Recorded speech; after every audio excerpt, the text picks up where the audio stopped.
The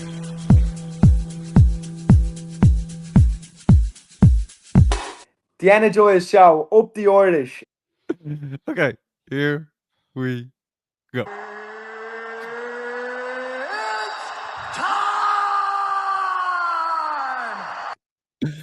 Okay, what's going on, guys? Welcome to a brand new episode of Energized, brought to you by Our Kings Competitions. Ross, Are you intoxicated or something? how are you keeping, bud? I haven't seen you in a while. Cool, man. Back-to-back weekends away at MMA shows. Great to do it. Cage Warriors 188 in Dublin and Akuma Fighting Championship. Love being on the scene. Love chatting to all the people who make those events so magical. And great to see some unbelievable fights live in person. Yeah, exactly, man. And we're both sick of each other now, man. Yeah, absolutely sick of each other. Can't stand the sight of each other, one might say. You know, but look, here we are. And we're going to recap it all. And we're going to talk about PFL Belfast, Akuma, Virtus, UFC 315, and much more. If it happens in Ireland, we're talking about it. You know, bud. If you are new to the channel, make sure to like and subscribe.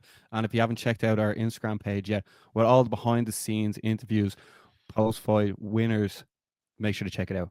Ross, we may as well kick it off at the very, very top. PFL Belfast going down. Paul Hughes' homecoming against Bruno Miranda. How much are you looking forward to seeing Paul Hughes back in action? Yeah, I think it's absolutely phenomenal. Obviously, he's last out and put the world on notice himself versus Usman Nurmagomedov. And look, this is something that he's always wanted. I feel like it's almost been scheduled a few times that he will be headlining a PFL Belfast card, but things didn't come to fruition. Obviously, at the time, I think it was unfortunate. When Reece McKee fought Justin Burlinson, I think Paul was injured for that card, so he would have probably put on a show there. But now he gets to do it on a big stage. The entire promotion seems to be behind them, and they're making him out to be the star that he is. Yeah, well, the way he beat AJ McKee, that was a huge one as well, because people saw that as a 50-50 fight, and as the fight unfolded, there was only one winner in that fight, and then the Usman and Magomedov fight. Like, we were talking to Paul at Cage Warriors, and I went up to him and I was like, look, best of skill in Belfast, but against Usman, I thought you actually won that fight. Now, he was very humble and saying he just sort of just took it, but I was convinced he won that fight. Well, looking back at that now, what way did you see that fight? Look, do you think the right person won? It was a very, very, very close fight, but I thought Paul was the aggressor. I thought, sometimes I look the fight back and go, who would I rather be at the end of that fight, in terms of just not the person who got their hand raised, and who would I not want to be waking up the next morning? And I wouldn't want to be Usman or Magomedov waking up the next morning. I think Paul sort of broke his spirit at times in there. I thought he landed the more damage, and I thought overall he won. But again, I suppose maybe Nurmagomedov was showing that veteran fighting spirit, and maybe he was winning the marginal moments in the fight that we didn't see. Also, sometimes you're watching it and you're obviously up for Paul to win, and you want him to win, and you're you're willing him to win. But I remember at the time being Paul Hughes is robbed, and I think I wrote it on the Instagram. I think when I was watching it live, I thought Paul actually won 4 rounds, but that's just me. Yeah. Well, look, man, you were very intoxicated that night, when you were going mad on social media. But look, when it is sort of 50-50 round, it's sort of oh no, Paul definitely won that. You know what I mean? We're biased, man, because as for people that are tuning in, yes, we do watch the show, the fights with the glasses on. Very, very biased, Josh. Absolutely. We watch them through an Irish lens. The rumors are true, man. The rumors are true. Yeah, but look, obviously he's fighting Miranda now, who has a win over I want to get it right, Patricky Pitbull. So obviously this guy's a tough Brazilian. He looks in phenomenal shape. So it's going to be obviously a big ask for Paul, but I think it's an ask that he's more than capable of doing, and I think it's an ask that he'll more than capably relish as well. He is someone who the whole island will be watching on that night, and I think it's the Paul Hughes show for a reason. So like he says, he was born for these big moments, and unfortunately for Miranda, he's just going to be the one getting in the way here. So the Paul Hughes, the big news crew will be out in force that night, Pasmo. Oh, definitely, man. They're always out. Mm. Just want to confirm this. Is this 5 rounds or 3 rounds? I'm actually not too sure, but I think it's 3 rounds. Do you? Yeah. I Yeah. thought that was probably a silly question because I thought it was definitely 5. But it's not for a title, and like I don't think PFL do that like 5-round main event. Okay. Well, look, Could be wrong, but I think well, it's we're best off talking about it here, like, you know, because Yeah. people are going to be asking the question. Well, Well, like, I think I it's don't fine to see be it. 3-rounder as well. Like that. Yeah, but that's I don't only see it what I mean. going the distance. That's the thing. Like in a 3-round fight, I think Paul will probably get it done in the second round. Just sort of get a bit loose in the first, put on a show, and then finish it off in the second. Like I don't think Miranda's on his level. This is definitely one for a big splash for PFL, for everything to go to plan. Like looking at the other Irish names on the card, they want a all Irish winning streak. It's been a funny one because it's like big spot for Paul, main event in his hometown. Well, he's from Derry, boy. He trains in Fight Academy Belfast. But like, this is actually on paper, this will be his easiest opponent of his last 3. Well, that's the thing, yeah. Yeah, So that's why I expect him to get it done. And yeah, in fact, I think so. Miranda's been finished twice in his last 3 fights. Now, obviously against Brent Primus and Aubin Mercier, who's PFL multiple time champion. So like obviously against the highest caliber of fighters, but he has been finished before, which would always sort of lead me to believe if you've been finished before and you're fighting Paul Hughes, you're in for a tough night. Yeah, no, I'd agree. Yeah, and also at lightweight, Paul Hughes has been a different animal as well, I would say. Yeah, no, this is the Paul Hughes show for a reason. Yeah. Then Ross, in the co-main event, Lewis McGrillen is taking on Alan Philpott. Alan Philpott is back fighting in the SSE. Big occasion, big fight to take. Like McGrillen is PFL's boy, and he won the bantamweight tournament last year, the European one, and Philpott's coming to basically steal the limelight. Yeah, absolutely. He's looking to upset the apple cart. Like Alan Philpott, I think, has 37, 38 fights as a pro on his resume. So like that guy is probably the most experienced fighter in the country who's still active. So look, he definitely has the experience factor over McGrillen. McGrillen does have that X factor. Very entertaining to watch. Him versus Dean Garnett was one of the fights of the year last year. Like obviously that left hand, like, you know, he's constantly compared to Conor McGregor with it. So it's an interesting one. Obviously, I spoke to Alan Philpott at Akuma, and it is a strange one where Alan is obviously the hometown guy. He's going to have more support, but in a way, like, and I mean, like, all respect, he's been brought in to lose because obviously they want Lewis McGrillen to win. Like, he's their guy. Do you think this one should have been for the European title? Just like if McGrillen's the champ, like, and if PFL actually want to make those belts mean something, shouldn't, like, would a belt on the line not, like, you know, make it a bit fancier? A bit. But then you could argue that should be the main event then. You know, not necessarily, because they've sort of put the world people above the European people. If that makes sense. Yeah, but who are the world people in Ghana? Well, like Paul Hughes and Miranda are like they'd be fighting in the world tournament if the world tournament was like better organized. I think this is where PFL is getting things wrong. If that makes sense. I don't even think Miranda would be in that world tournament, to be honest, man. Oh, no, I think he would. Do you? Yeah, I think after beating Tricky Pitbull, I think he'd be in there. Like, could I see him as a top 8 PFL lightweight? Yeah. Like, I don't think he'd get to the final of the tournament, but like, definitely on a level enough that he could be in the tournament. I'm not arguing he's top talent. It's just more like, so, yeah. But I'm saying, like, if you're doing the world tournament and like you're trying to do it with the best 8 guys, like, could he be in the top 8 guys that PFL have? Probably. Yeah. Okay. That's more what I'm getting at.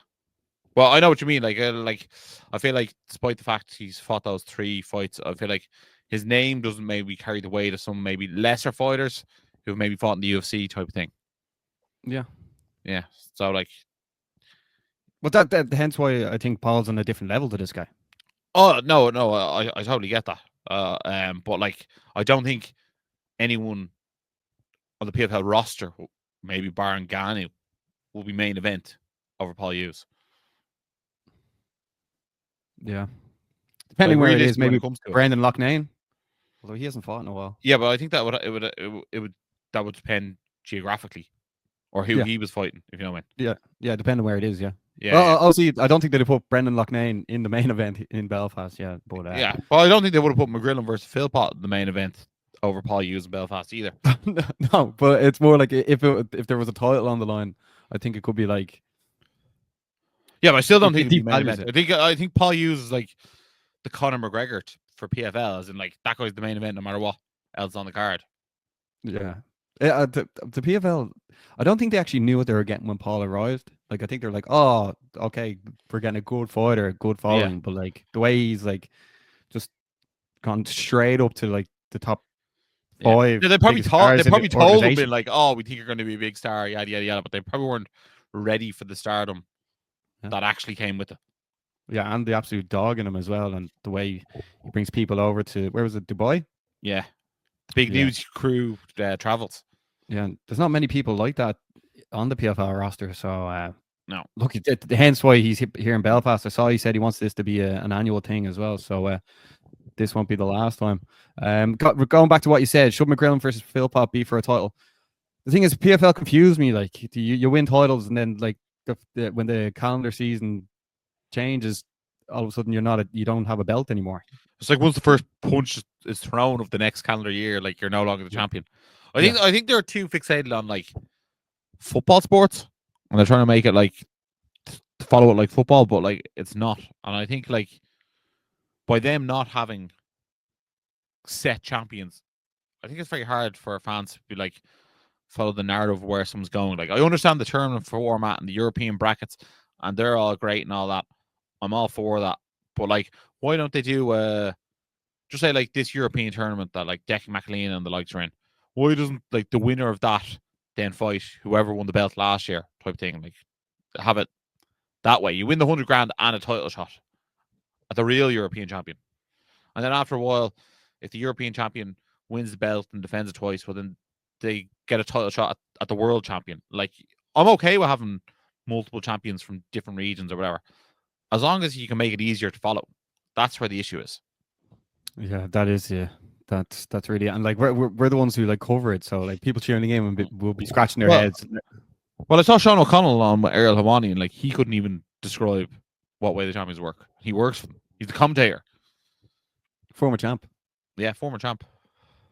What season? 3. There you go. Just Ben, by the way. Oh no, yeah, I think it was actually like 2 or something. McGrillen versus Philpott. Look, this. So going back, Lewis McGrillen versus Alan Philpott. This one is a big one for Alan Philpott to upset the apple cart. Yeah, big time. I think like obviously he has the skills to get the job done. Like it's not like Lewis McGrillen is unbeatable, you know. But like it is a tall task. Like it's a lot to be asked to do in your promotional debut. But who's to say Philpott can't do it? Like Wesley Moya was able to do it. So you know what I mean? Like, and that was down to experience as well. So yeah, absolutely. And that is the thing. Like there is a lot of experience on Philpott's side. And you know what I mean? He's mixed it in there with some really good fighters. Like people don't realize this, but like he has a win over Nathaniel Wood. He was like killing it in the UFC. So like this wouldn't even be the biggest win of Philpott's career if he won it. Now it might be in terms of where he is now and in terms of like winning it in front of a Belfast crowd at this stage of his career, but like it wouldn't be the biggest name on his record. Yeah, it'd definitely be up there though. Yeah, but, I think definitely second. Yeah, right. So on the night as well, there is a PFL European lightweight tournament. There are 2 Irish representatives in it. One is SBG Ireland's Claudio Picella. He's taking on Gavin Hughes. And then also Decky McLean is taking on Gino Van Steenis. Ross, we'll start off with SBG Ireland's Claudio Picella. He's fought in the organization a few times. He's got some wins. What do you make of this fight against Gavin Hughes? Yeah, I think it's actually fairly much a 50-50 one. Look, Gavin Hughes from Liverpool, Pacella's obviously for training out of SPG Ireland. Hughes is, I think he's 37. He's fought in Cage Warriors a good few times as well. Yeah. So like I probably favour Pacella just because he's the younger of the two.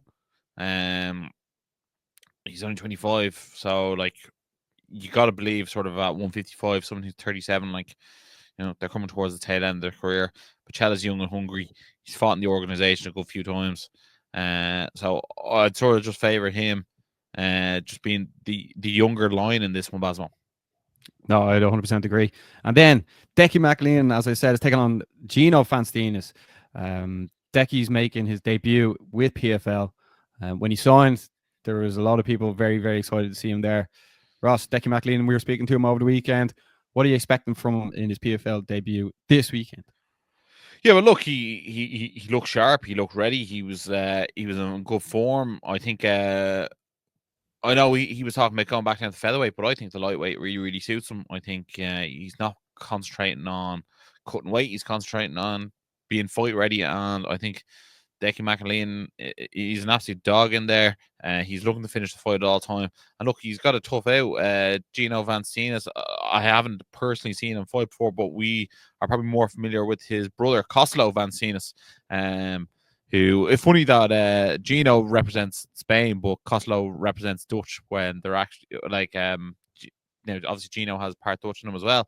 Yeah, obviously, he comes from a fighting family, so we expect him to be quite good, very good on the feet. That's where Coslo Vanstinas has done all his work. That Dutch kickboxing should be fire. So it'll be interesting to see how Decky approaches the fight. But I can't pick against Decky. I think he's a very game fighter, and for me, I just think he has more tools to win this fight. I think a smart game plan here from Decky, and I think maybe a submission win could be on the cards for him. Yeah, sorry. I think Decky's experience will help him a lot, and especially in front of a hometown crowd. Ross, Sean McCormack's going to be fighting on this one as well against Hyder Khan. Khan's record is 9-1. Sean's coming in here now. Was on Cage Warriors, then was meant to fight on Cage Conflict against Brian Manning. He was injured for that, but now he has the opportunity on a big show. Yeah, absolutely. This is one that Sean McCormack is dying to fight in front of his hometown fans. I think if you look at this on paper, now obviously fights aren't won on paper. This is a massive uphill task for Sean McCormack. Like, he's 3-2, fighting someone who's 9-1. You'd expect Hyder Khan to absolutely blow through him if you're unfamiliar with it. Like, if I just saw two lads walking to the cage and they were the records, you'd nearly think it was some form of a squash match type thing. But yeah, when you look at it from this, like, Sean McCormack went toe-to-toe with Oban Elliott, and look where Oban Elliott's gone. And that was 3 years ago. We haven't seen Sean McCormack in over 2 years. So I'm going to firmly believe if he's in that training room with the likes of Paddy McCarry, Reese McKee, Jordan O'Neill, he's primed them ready. He's got some big spars going into this camp.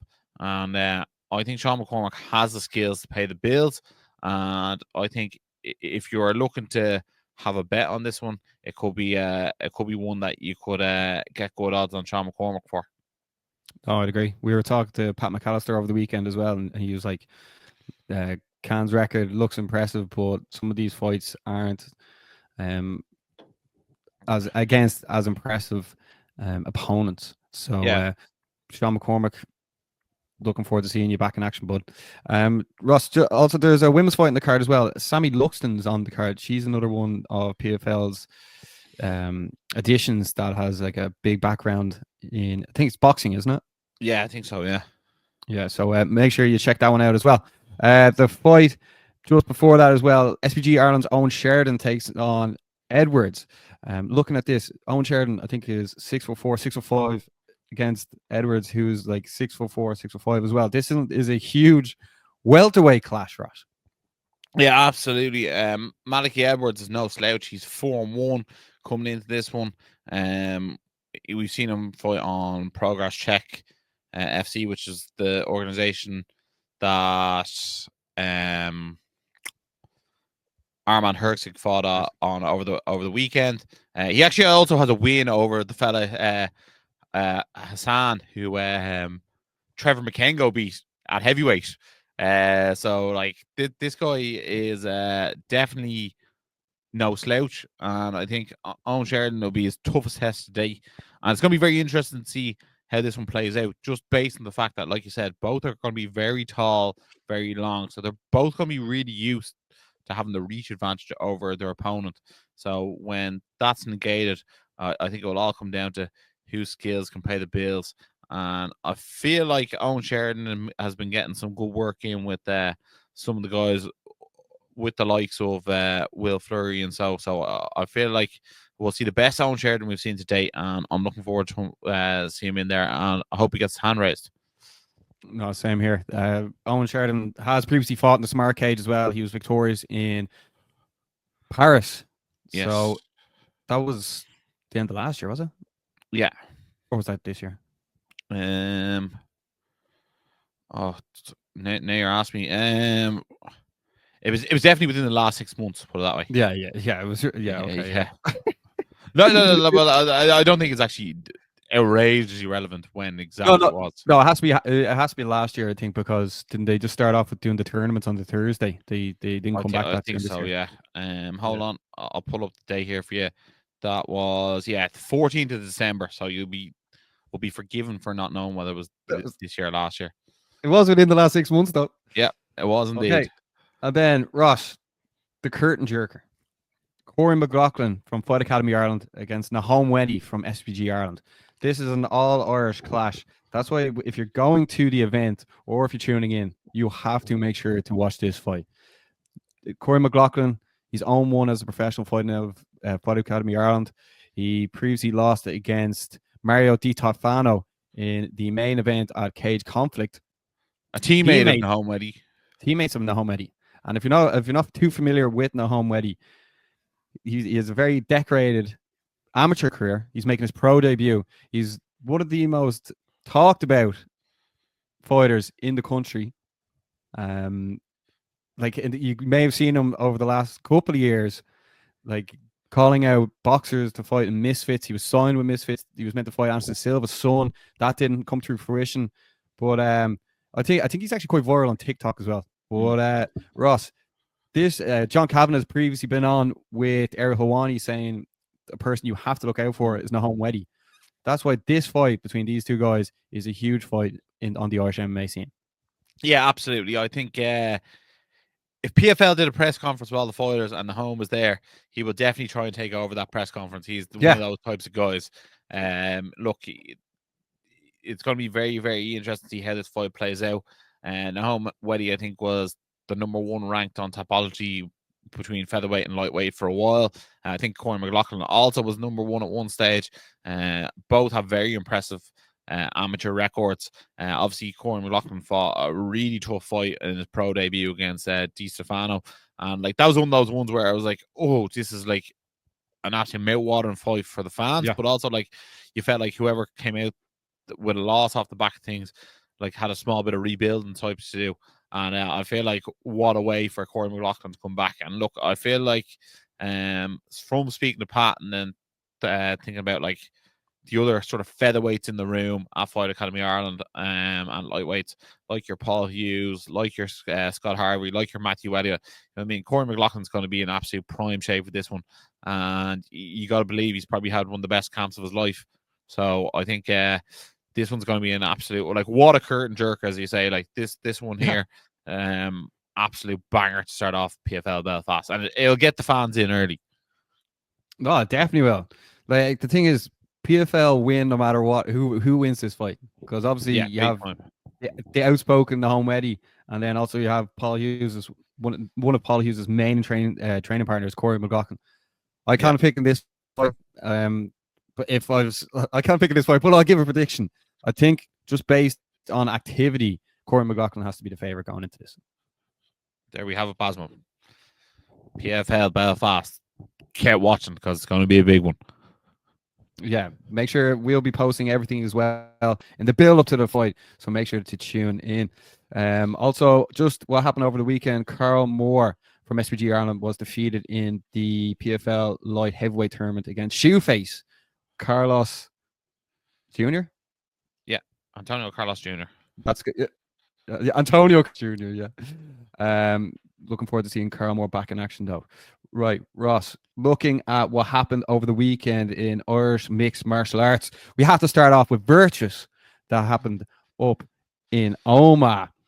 We should start with the most talked about fight first. Brian Manning defeating Sean Kelly by second round submission. Ross, what did you make of this fight? And what did you make of the drama that happened after? And what did you make of the continual drama that unfolded over the last few days with Jordan O'Neill? Yeah, so I suppose shout out for Virtus, first of all, for putting on 41 fights. To me personally, probably think it's a little bit too much. But again, like obviously they did their alpha project, which is great to get young people involved in martial arts. It's fantastic. But obviously it's a massive ask for the staff who are working the Virtus event, all the cornermen, all the cut teams, all the commentary. So shout out to everyone who worked on the show. And then also 10 who went effectively the exact same squad went across then and worked Akuma. So shout out to all those people for a start. The show Exactly. be able to run without them. Yeah, it's very important to the Irish MMA scene. So shout out to everyone involved. Yeah, absolutely. And then I suppose the fight itself. Look, I actually thought Sean Kelly looked like good in moments of it. I thought he landed some nice leg kicks and shots of his own, but I think Brian Manning was just that step above on the night. His leg kicks were absolutely devastating. I thought he was maybe going to finish the fight with leg kicks at one stage. Sometimes there's no better way to put it, but like Brian Manning just has that absolute dog in him when he's in there. He's just an absolute ferocious competitor in there. He's constantly looking to hurt his opponent. He's constantly looking for the finish. And I think maybe what isn't said enough about Brian is, he's very skillful in there. You know what I mean? Like his decision making in there is come on leaps and bounds. He's his killer instinct is absolutely incredible in there. And look, that's 4 wins and 4 finishes for him. This time he got things done with submission. So he left his decision merchant amateur career behind him, and now he's an absolute killer at pro. So look, absolutely fair play to him. And obviously maybe I'll just finish off with Brian that like him and Jordan O'Neill had an altercation afterwards. They had an old chat outside the cage. And look, I think that's a fight everyone would love to see. Obviously, there was barbs going back and forth on social media between those two, saying, Brian Manning said Jordan shot the bed in April, and Jordan wants to fight in July in Cage Warriors in London. We'd be all about that, Baz. We'd love to have that fight. If it does happen, I think absolute 100% that's a face-off that we get on the show, have the two of them on, let them talk their trash. I think it will be absolute phenomenal crack, and I think it'll be one of the most talked about all Irish fights of the year, Basman. 100%. Look, the thing is, if 2 Irish fighters want to fight each other, then let them fight each other. Yeah. I think any promotion in Ireland, whether you're a Cage Conflict, whether you're EFC, any of these organizations in Ireland, should try and get that fight in their promotion. Like, it's going to get serious traffic. Jordan Neal, Fight Academy Ireland, Brian Manning, MMA Cork, they're having this back and forth. Like this is one of the most interesting potential fights. These are 2 lads who are going to sell a lot of tickets as well. 100%. Yeah. And pay-per-view. Sell tickets and pay-per-view. They really, really well. This is the fight that the fans will definitely want to see. How many times will Brian Manning have to make weight, though, is the question. Probably just the once, hopefully. That was another sort of crazy issue, but like again, like that's more on the technical side of it. What I do want to touch on is what happened after the fight. And look, I'm not here to dig Sean Kelly out either. Obviously, Brian won. He goaded Sean after the fight in Brian Manning fashion, and look, Sean sort of, he definitely let his emotions get the better of him, and he sort of he attempted to try and go either attack Brian or have it out with him again after the fight. People got caught in the crosshairs. Unfortunately, Jess Isaacson, it was actually her birthday at the time. She got knocked over in the melee. And like, look, it ended up being quite an unsavory scene for Irish MMA. I think people need to realize that when they turn professional, it's not just you fighting the pro ranks now. You're actually like representing the sport at a higher level. And when things like that happen, it actually makes the sport look bad on a larger scale level. I did see some like comments online that I was half tempted to write back to, but I was like, oh, look, I'll talk about it on the podcast when we see it. There was a narrative that Jess wasn't doing her job, or it wasn't Jess' job to try and break up the fighters or whatever. But that's not what she was doing. She was going in there to attend to Sean's face after he was in a fight, and that is her job.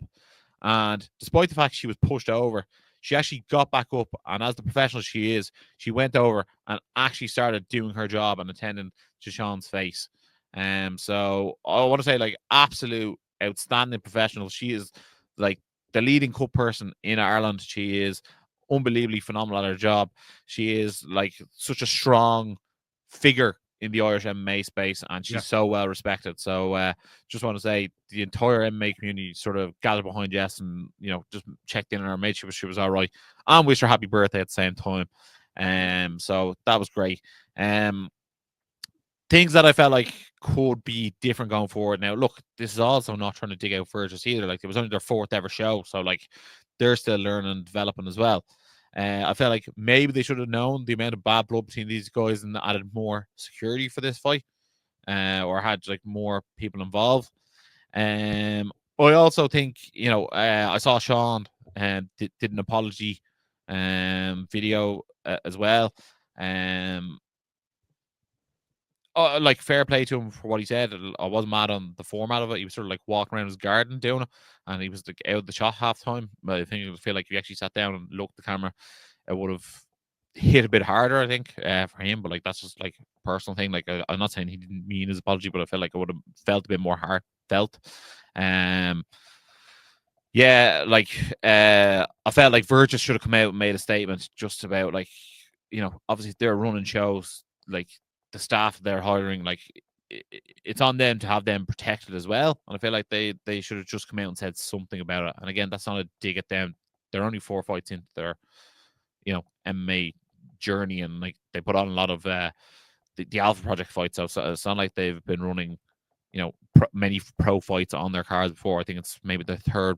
That actually was probably their second pro fight, because I think only Damien McKenna fought 1 pro fight before. So like, just things that I would like to see a bit better from them. And then also, like, I know Jason McCabe, who runs Team Evolve, is an absolute standout guy, and I feel like that sort of, you'd like to hope that people wouldn't look differently upon the gym, because at the end of the day, when Sean Kelly is, I think, the only pro fighter out of Team Evolve there. So like, therefore, he should be setting the standards for that team. He should be one of the leaders in that team. And look, his behavior at the end of the day was just not acceptable. And I think he knows that.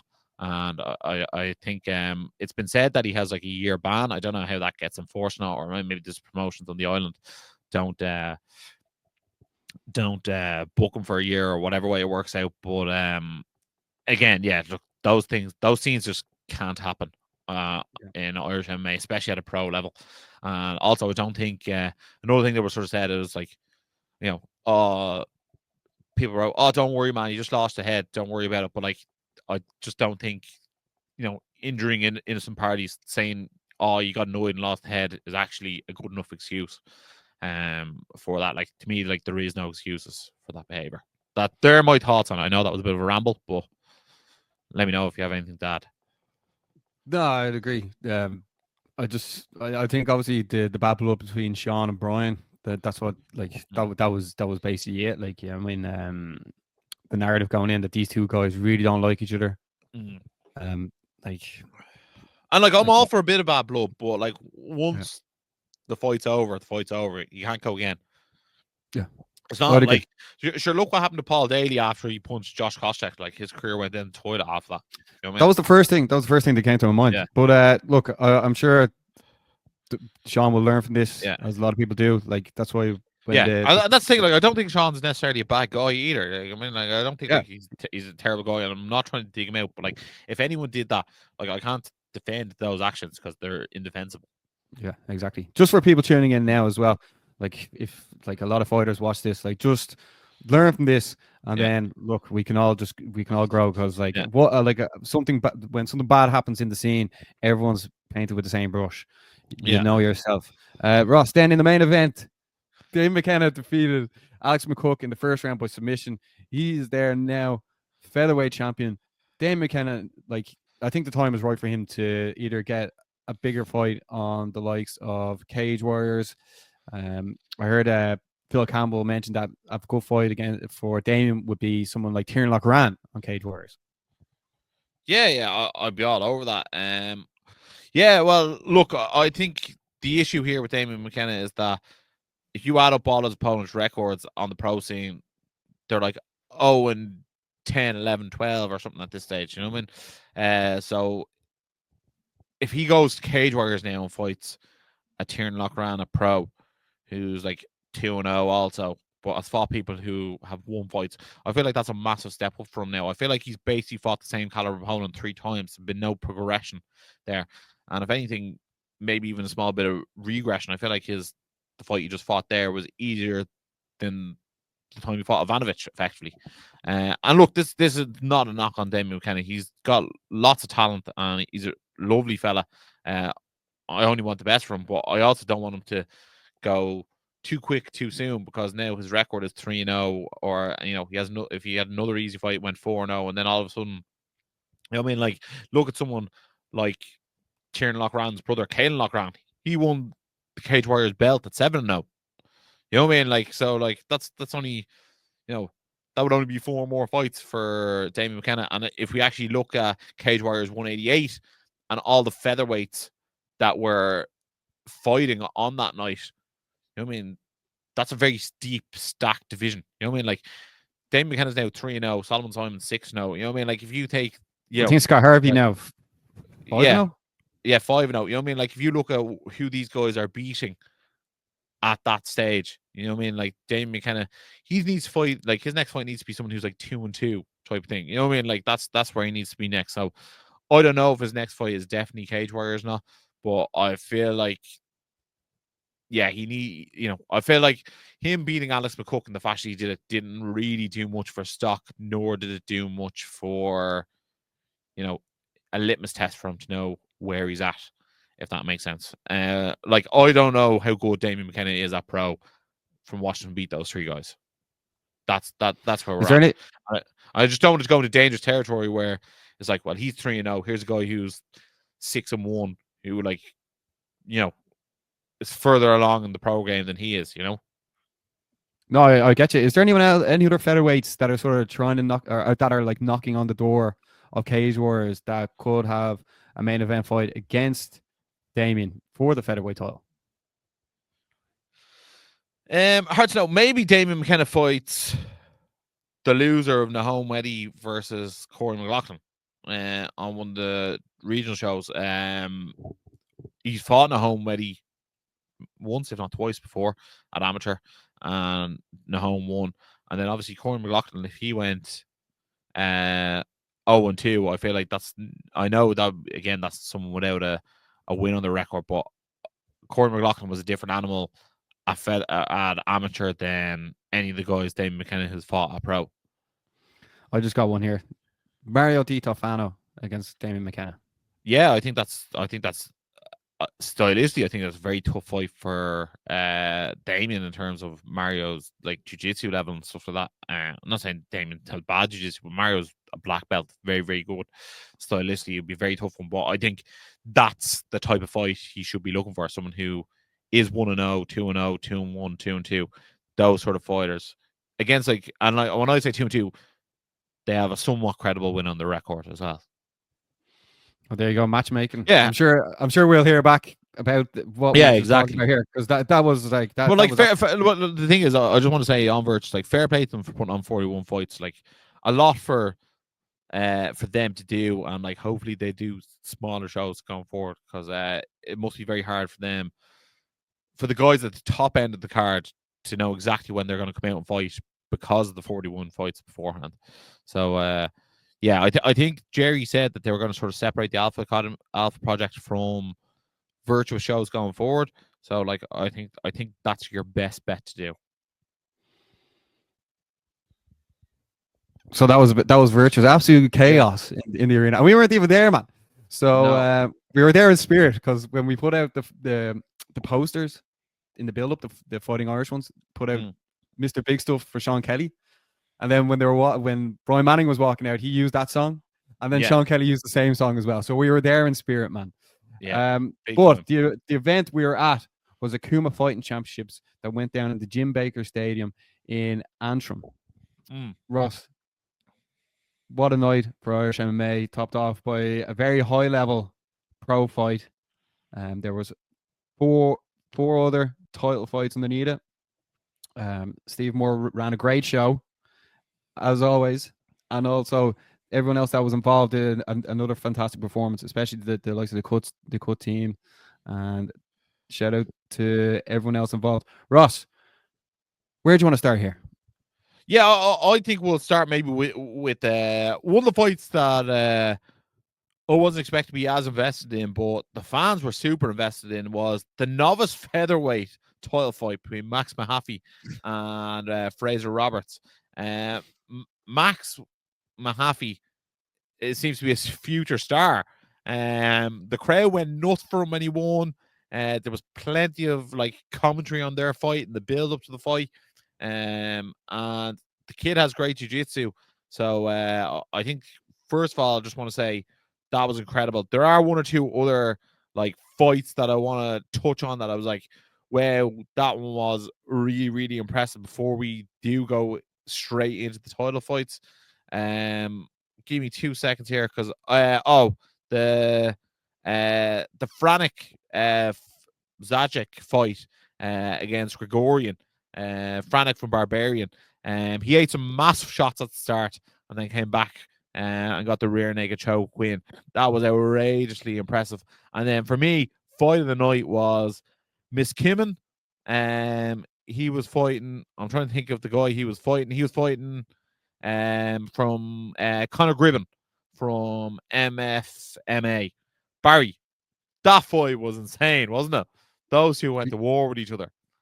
No, that was a great fight. It sort of was the fight of the night, and then it could have potentially been either the Glenn Eagers fight against Aidan Boyle or also the main event.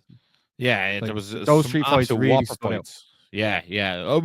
I think it was more, didn't know much about those two guys, and then the fall, and I was like, right, that's an absolute banger of a yoke. So yeah, absolute whopper fight card. Really, really, really good. Unbelievable matchmaking, like to have the fights at that high standard. Yeah, well, like when we're there, we're looking to see who could be the next person that people want to tune in and see. And that one there especially was a banger. Yeah, and then I suppose, speaking of, fighters people should look out for, let's go to our flyweight title fight. Ben Mahon picked up the strap with a win over Shay Cleland. These are two of the top guys in the flyweight division in Ireland. Unbelievable stuff. I think, Ben Mahon is only 20. I think Shay Cleland's maybe 21, 22. These guys have seriously high ceilings. Who knows where we see Ben Mahon go here? That's his first title win. So, yeah, he's definitely one to look out for. Baz, were you impressed by him? No, 100%. I was impressed by both lads, but like Ben, he's only 20, training under Owen Roddy. The shape he was in, now he has the strap, the confidence as well. He is definitely someone to watch out for on the Irish scene. Yeah, absolutely. And I suppose if you want to step up a weight class, we can actually have a look at the bantamweight champion, Omas Oliver. He went out and he was victorious over Rian Dunleavy. This is a guy who is actually ranked on Topology, the #1 bantamweight in the country, with good reasons why. I think he looks absolutely phenomenal in this. I think him versus Jake and Guy, if a promoter can get that fight booked, I think that's an absolute banger, Basmo. What do you think? Yeah, well, Steve was organising fights for the next event that goes down in August. So, Omas Oliver against Jake and Guy is definitely a fight people would tune in for.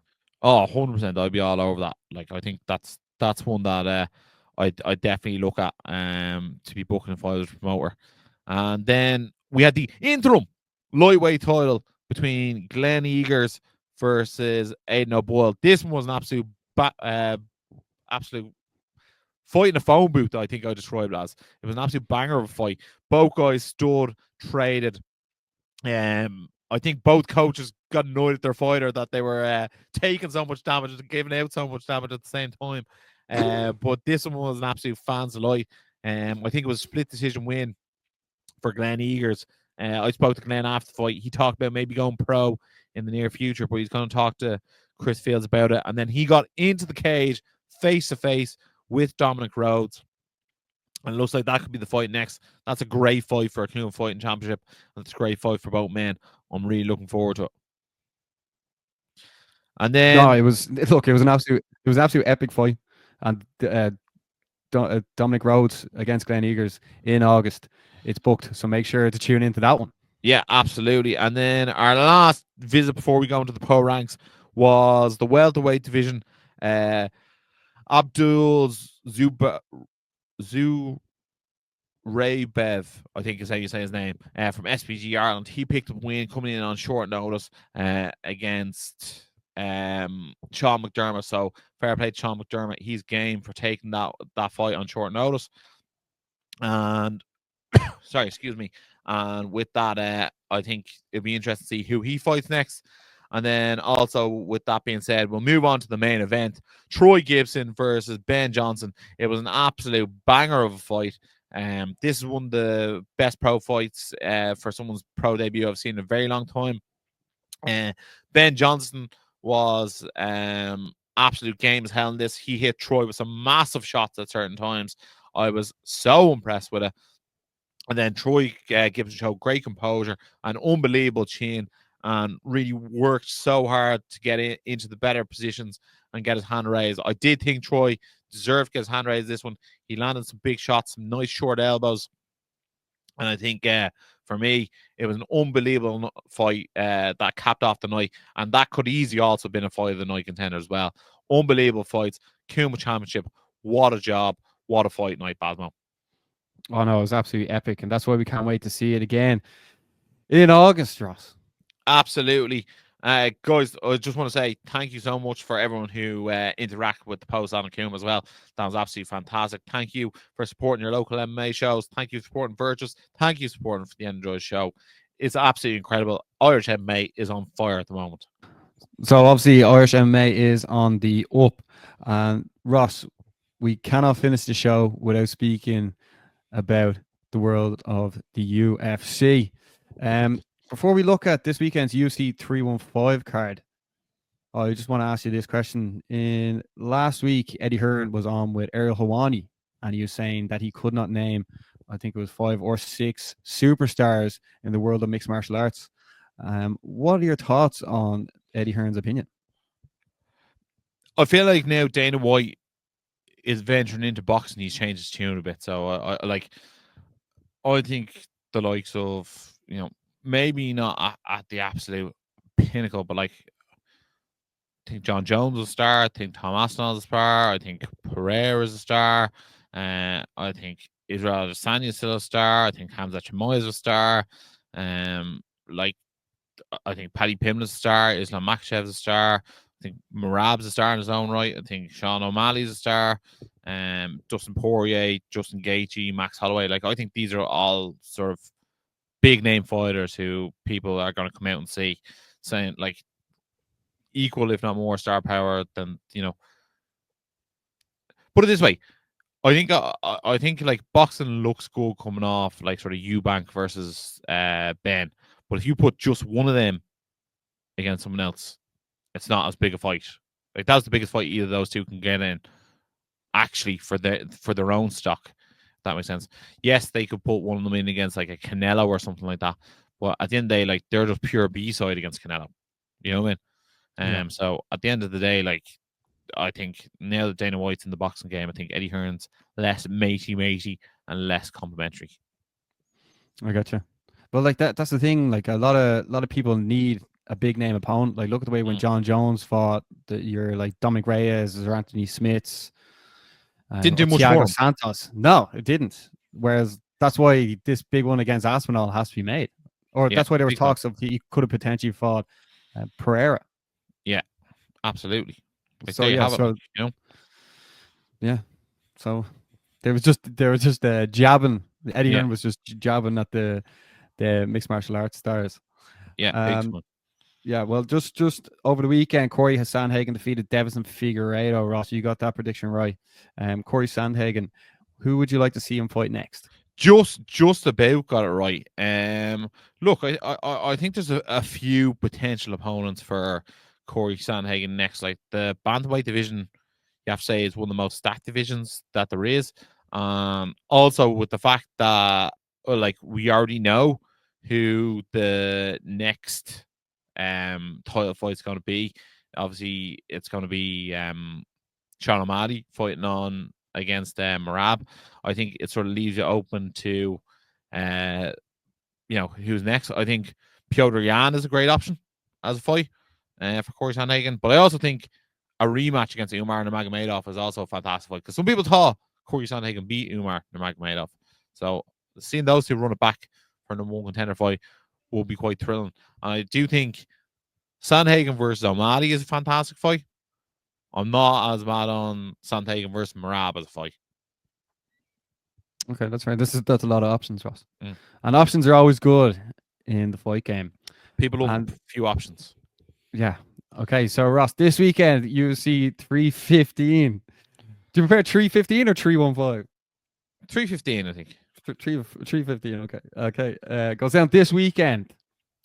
Absolutely. And Baz, don't forget the curtain jerker is one of Ireland's own, Brad Katona. Yeah, we will get there, but we will speak in the main event first, Ross.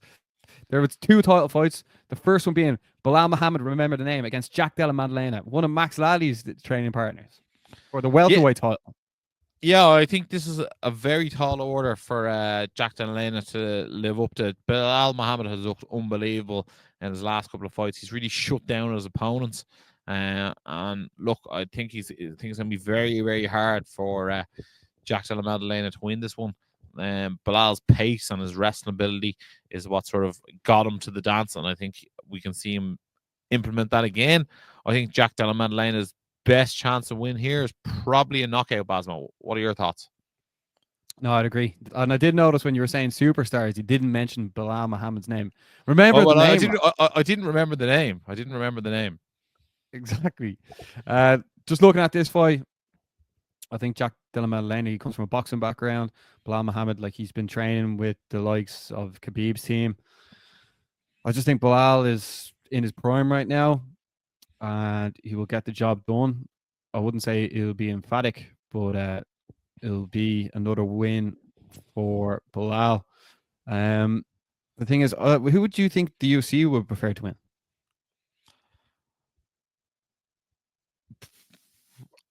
Hard to know. Maybe Jack. I think there's sort of what is sort of interestingly looming is that like there's talks of Islam moving up to welterweight, and I can't see Islam versus Bilal happening, but I also couldn't really see Islam versus Jack Della Maddalena happening either. So, I don't know. I just don't see Jack Della Maddalena with the belt. But again, I've been wrong before. I'll be wrong again. Bilal Muhammad is the favorite in the fight, so we'll see how it goes down. All right. So then in the co-main event, Valentina Shevchenko is taking on Manon Fiorot for the women's flyweight title.